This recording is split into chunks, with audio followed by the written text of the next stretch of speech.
মাঠ করতে তো নৌকা বা স্কোয়ার শেপ দরকার নাই, বা মাঠ করতে তো ওভাল হয়, ওভাল দরকার। ফারুক আহমেদ বাংলাদেশ ক্রিকেট বোর্ডের বিসিবি বস হওয়ার পর প্রথম মিটিংয়েই শেখ হাসিনা স্টেডিয়ামের দরপত্র বাতিল করেন।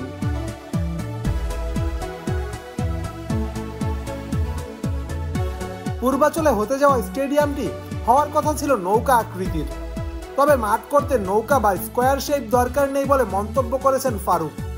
পূর্বাচলের 37.5 একর জমি ঘুরে দেখে সেখানে অগ্রাধিকার ভিত্তিতে দুটি খেলার মাঠ বানানোর কথা বলেছেন ফারুক আহমেদ।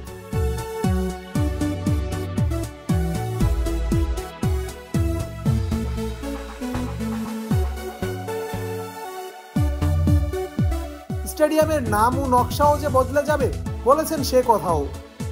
বিসিবি সভাপতির সঙ্গে বোর্ডের অন্যান্য কর্মকর্তারাও জমি দেখতে গিয়েছিলেন। স্টেডিয়াম পরিদর্শন শেষে ফারুক আহমেদ বলেন, স্টেডিয়ামগুলো সংস্কার করার কথা ছিল, ওটার সাথে এটা একটি ইনক্লুড হবে।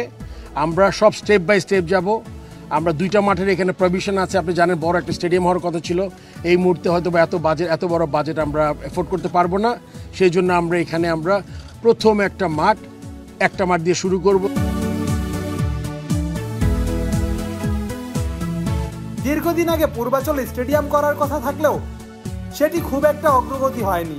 তবে বিসিবির বস যত তাড়াতাড়ি সম্ভব পূর্বাচলের মাঠটিকে খেলার উপযোগী করতে চান। ধাপে ধাপে যেতে চান বিসিবি বস। তিনি বলেন, এখানে দুটি মাঠ হওয়ার কথা ছিল, বড় স্টেডিয়াম হওয়ার কথা ছিল। এই মুহূর্তে আমরা এত বাজেট অ্যাফোর্ড করতে পারবো না, সেজন্য প্রথমে একটা মাঠ দিয়ে শুরু করব, তারপর পাশের মাঠটা করার চেষ্টা করব, দ্রুতই মাঠের কাজ শুরু করব।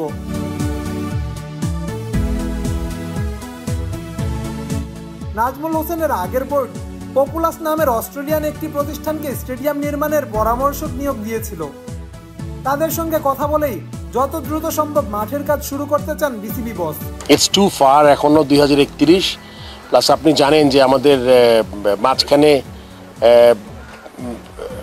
নেক্সট ইলেকশনের আগে বোর্ডের আর বোধহয় 1 বছর সময় আছে। তো আমাদের মনে করেন যখন পূর্ণাঙ্গ কমিটি যারা আরেকটু লম্বা সময়ের জন্য আসবে তাদের জন্য কাজটা করা একটা টার্গেট করে কাজটা করা তাদের জন্য সুবিধা হবে।